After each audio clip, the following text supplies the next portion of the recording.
At Autocar, we go to extraordinary lengths to get you the cars first. We've driven cars off the showroom floor, we've driven cars off the motor show floor. But here in a first, we are at BMW's plant in Chennai to drive this, the all-new X4 off the production line. As I climb up into the X4, strap in and then gently drive off the line, I notice the odometer reads 0. Fancy that!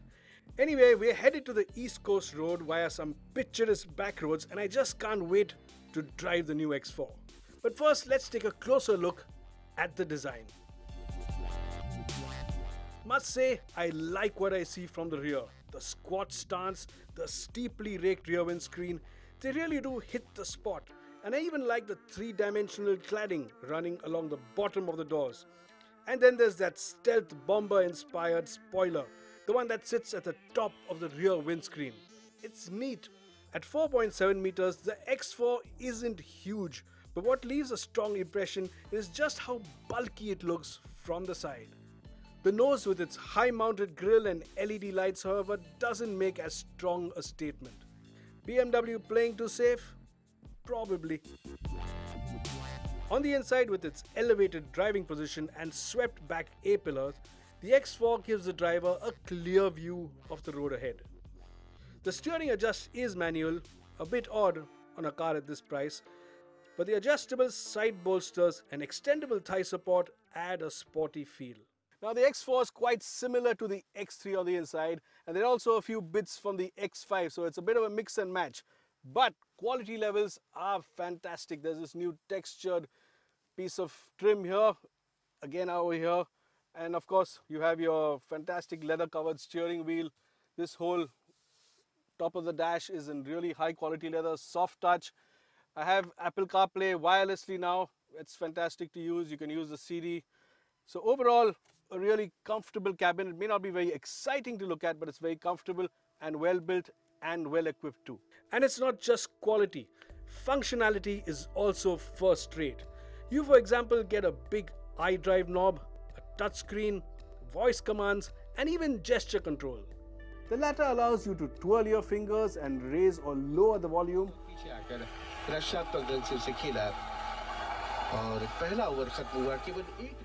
or even stab two fingers at the screen and change the channel.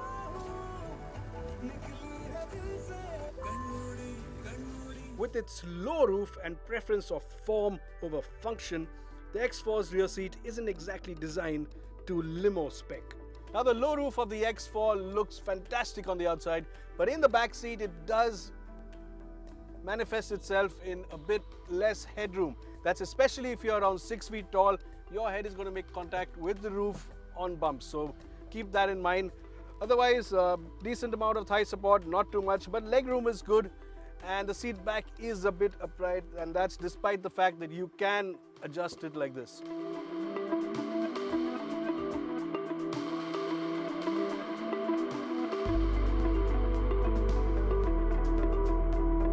The X4 comes powered by 3 different engines. First up, the big diesel. Now the X4 comes with the 30D engine, and that means when you put your foot down, the 6-cylinder just goes ballistic. Strong, hard performance, incredible torque. It's just an absolute delight. It has the torque, it has the power, it revs past 5,000 RPM. This is BMW at its best. Now BMW's 3-litre straight-six diesel has been around for ages, but here it puts out 265 horsepower and a chest-thumping 620 Nm of torque. No wonder it feels like you're surfing a tsunami every time you put your foot down. Where this 6-cylinder also excels is refinement. Now, we're doing around 1000 or 1500 RPM, and you just can't hear the motor. You can hear the tires, you can hear the wind, and even if you step it up, it's smooth and creamy and silent. Now BMW's diesels aren't always the most refined, but here clatter at idle, rattle on overrun, and resonant boom are much better damped. Now the X4 also comes with this 30i petrol. It's a 2-litre unit, and you'd think that it would be a bit down on power. But no, it's got a nice strong mid-range. It's smooth and seamless. And keep your foot down, and there really is quite a bit of performance. Still, it doesn't feel as effortless and lacks the sheer oomph of the diesel.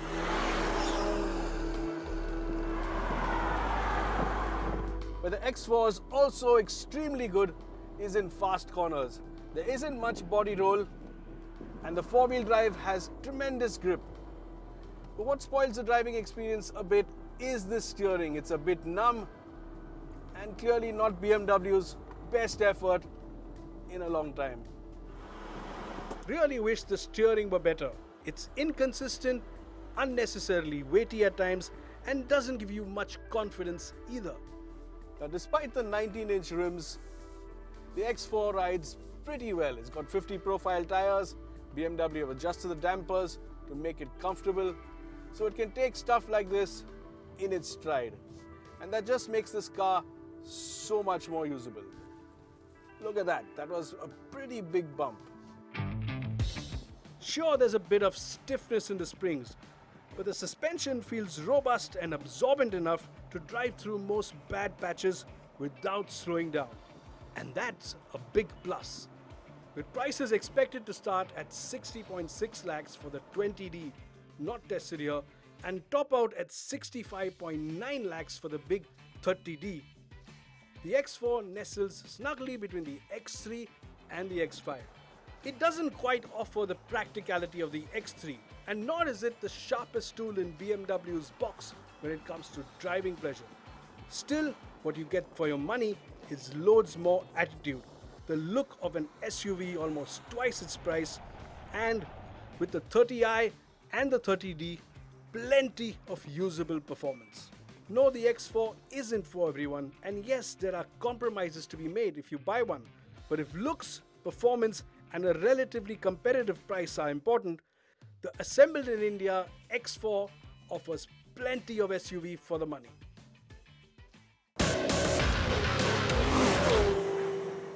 The Indian car market today offers you so much choice and variety in just about every segment that if you are a customer, you truly are king. But things get particularly interesting once you cross the 30 lakh rupee mark, because then you have access to proper luxury car brands, which is a very tempting proposition. So where does that leave a car like this? A big premium sedan from a mainstream car maker. Well, Toyota has just launched this, the brand new Camry hybrid, and on paper it shows a lot of promise. So what I'm going to do is try and answer that question by driving this car today.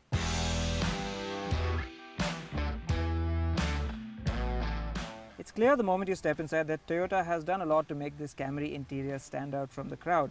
It's certainly a far cry from the rather basic looking interior of the previous generation Camry. There is a lot to like about it, like the quality, which has taken a huge step up. There's even a nice use of soft touch materials here and here. But there are a couple of things I'm not too sure about. The design itself, it's a bit hit or miss, it could go either way. And I'm not so sure about the use of this light colored faux wood trim. It just doesn't do it for me. There are other things I like in this cabin though, like the big plush front seats, which are power adjusted with memory for the driver, and the equipment list, which includes goodies like cooled front seats, a wireless mobile charger, and electric adjustment for the steering column. Another cool feature for this car is the heads-up display, and that aside, there's quite a vast list of goodies for you to choose from.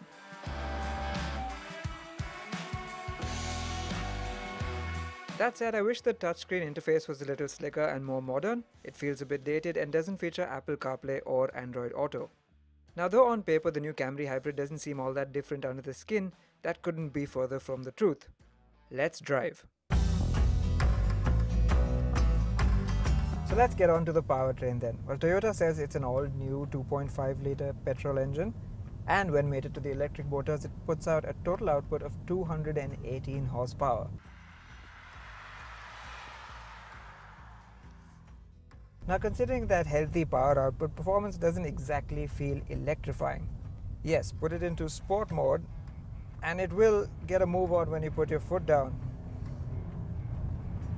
But you do feel a bit of strain from the CVT gearbox at all times. What is nice though is that old school naturally aspirated engine feel. These days in bigger cars we're used to turbocharged petrol engines, and it's nice to have an engine that really revs out when you go for it. You can also feel a little bit of electric assist coming in when you press down hard on the accelerator. So yes, don't expect class-leading acceleration numbers. Instead, drive this car a little gently and you'll be rewarded with smooth, brisk performance. In fact, be very light on the throttle and it will stick to the silent, electric-only EV mode. While there's juice in the batteries, of course. Now in the handling department, yes, there has been a little bit of improvement. The steering has a bit more weight to it and it does feel quite quick. But no, this big sedan is not a handling car, that's for sure. Now of course, this being a hybrid, fuel economy is very important. Toyota claims a fuel economy figure of over 23 kpl, and who knows, depending on your driving style, that might actually be possible. What I find immediately compared to the previous car is that this one's far more eager to charge the batteries. The moment you lift off the accelerator, it immediately enters coasting mode, and you can see the little graphic working here to tell you where the power is going. And right now I've done that, I've switched to EV mode and it's charging the batteries just by lifting off. Yes, the last car functioned in the same way too, but the rate at which this new one harvests electric power is way higher. And Toyota tells us the petrol engine is far more efficient on its own too. The result of all this is that I haven't really seen the battery charge go down to a critical level, not something I could always say of the previous Camry. And what that means on the whole is that you can spend a lot more time in EV mode using zero petrol. And that's only a good thing, right? So now that we're done with the chauffeur's experience, let's find out what it's like for the CEO. The wheelbase has been increased by about 50 millimeters, and that's done wonders for the already great legroom, as you can probably tell. Toyota has also made it a point not to fall prey to the trend of swoopy rooflines, and they've maintained quite a good amount of headroom here. I'm only about 5'8", but I can tell that there's a lot more room to stretch out. It's also wide enough to fit 3 passengers quite comfortably, but if you're sat by yourself, what you're going to do then is pull down this armrest, pop open the cup holders, click on this lovely touch-sensitive control panel here, and control everything from the temperature, the audio system, the rear sunshade, and yes, this car's party piece, the seat back recline.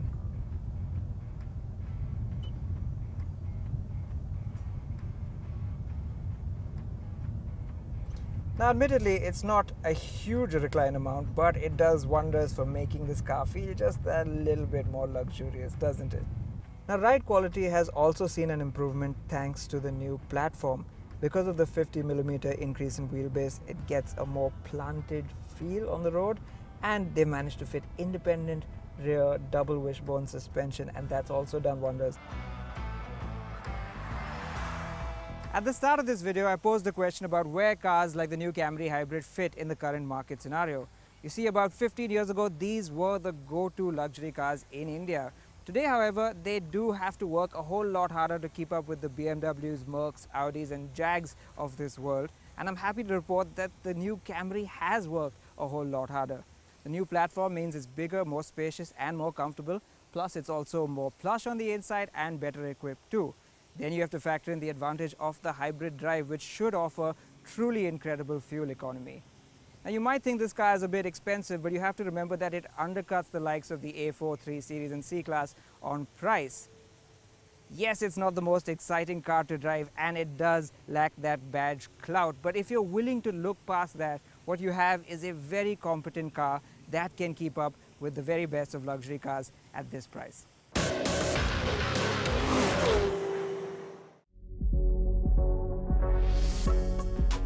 The age of electric vehicles is officially upon us, with all the big car makers bringing something to the market very soon. That's why today I'm in Abu Dhabi to drive one of the newest of this lot. It's the Audi e-tron, an all-electric SUV, and what sets it apart is, while other car makers are uncertain about bringing their EVs to India, Audi isn't. This one is headed our way. The e-tron moniker has been used on a few Audi concepts and hybrid variants, but now it's the name of the German brand's series production all-electric SUV. Audi believes that for an electric car to be successful, it has to deliver an adequate range, decent performance, and all the comforts available today. and it has to feel conventional if people are to adopt it easily. And you can tell that from the way it looks. Sure, there are some futuristic elements like these headlight extensions, aero-efficient 21-inch wheels, and these slim pods that house the high-def cameras which replace the wing mirrors. But you'll agree, apart from that, it looks like a normal Audi SUV.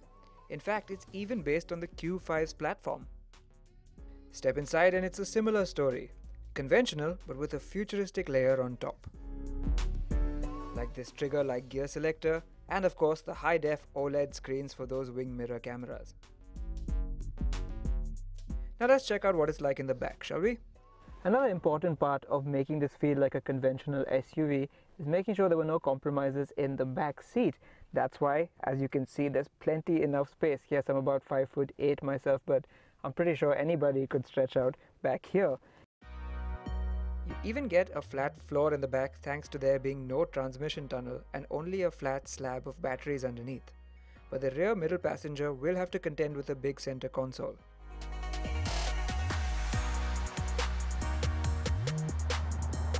Time to get moving, and there's a lot to talk about. So where do I begin? With those new camera mirrors, of course. How do they work in practice? Well, let's just say it's a bit different. You keep looking towards where the mirror would be, only to find that the screen is lower down, and then you have to adjust your field of vision, which I still haven't gotten used to, but I suppose if you own one of these cars, that's only a matter of time. The other thing that takes getting used to, as with all EVs, is the silence. It's just so eerie. In fact, Audi at low speeds has had to create an artificial sound which comes through the speakers just to remind you that you're moving. And because it feels like you're driving a regular SUV for the most part, you start to notice the other things that can only be unique to EVs and the other possibilities that just weren't there with a combustion engine. For instance, this car obviously doesn't have a gearbox of any sort, but it still has paddles behind the wheel. So what are those about? Well, they let you set the ferocity of the regenerative braking. So if I pull on the downshift paddle, what it does instead is make the regen work even harder. So it does give you a braking effect, which going downhill on this winding road as I am right now really mimics the effect of engine braking. There are also other wonderfully nerdy things about this powertrain. It has two electric motors, one at the front axle, one at the back, and that allows it to simulate quattro all-wheel drive. Whereas some four-wheel drive systems are part-time, only activating the second axle when it detects slip and when more grip is required, here it's permanently four-wheel drive. It just varies the amount of torque that goes to each axle almost instantaneously.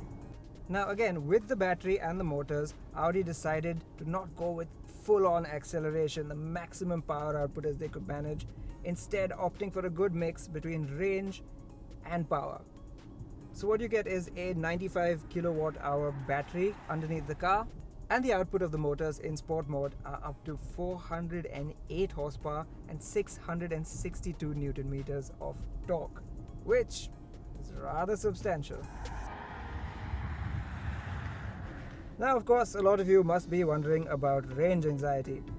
Well, as per the WLTP cycle, which again is an ideal situation, much like our ARAI rated fuel economy numbers, this car is claimed to do 400 kilometers on a full charge.